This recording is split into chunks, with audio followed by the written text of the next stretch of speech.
നമുക്കറിയാം തുർക്കി എന്ന് പറയുന്ന ഒരു മുസ്ലിം രാഷ്ട്രം പണ്ടേ അവരുടെ പാകിസ്ഥാൻ്റെ കൂടെ നിൽക്കുകയാണ്. പാകിസ്ഥാൻ തകർച്ചയിലായിരുന്നാലും ഏറ്റവും നല്ലൊരു ഒരു ഒരു മിത്രമെന്ന് വേണമെങ്കിൽ നമുക്ക് പാകിസ്ഥാൻ്റെ ഏറ്റവും വലിയൊരു മിത്രമാണ് തുർക്കി എന്ന് പറയുന്നത്. പണ്ടേ നമുക്കറിയാവുന്നതാണ്. അപ്പോൾ തുർക്കി ഏത് തരത്തിൽ പാകിസ്ഥാൻ ഏത് നിലയിലായിരുന്നാലും തുർക്കി എപ്പോഴും പാകിസ്ഥാൻ്റെ കൂടെ ആയിരിക്കും.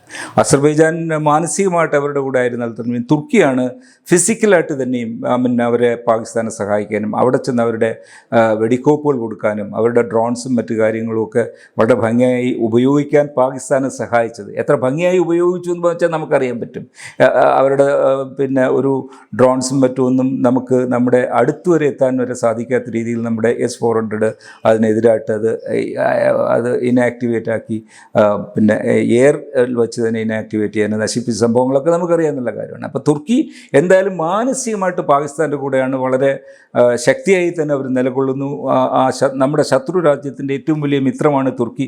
അതിൽ കൂടുതൽ മിത്രം അവർക്കില്ല എന്നുള്ളതാണ്. ഈവൻ ചൈന വരെയും ഒരു ഓപ്പണായിട്ട് പാകിസ്ഥാനെ സപ്പോർട്ട് ചെയ്യുന്ന രീതിയിൽ സംസാരിച്ചിട്ടില്ലെങ്കിലും ചൈന സ്വാഭാവികമായിട്ടും അവരുടെ കൂടെ തന്നെയായിരുന്നു.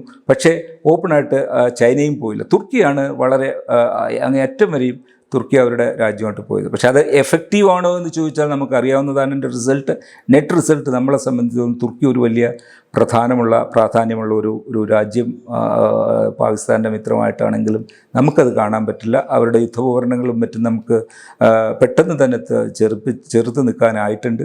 അതുകൊണ്ട് തുർക്കി ഒരു വലിയൊരു രാജ്യം പാകിസ്ഥാൻ്റെ ആണോ എന്ന് ചോദിച്ചാൽ നമ്മളെ സംബന്ധിച്ച് വലിയ പ്രശ്നങ്ങളൊന്നും ഉണ്ടാക്കാനും സാധിക്കില്ല.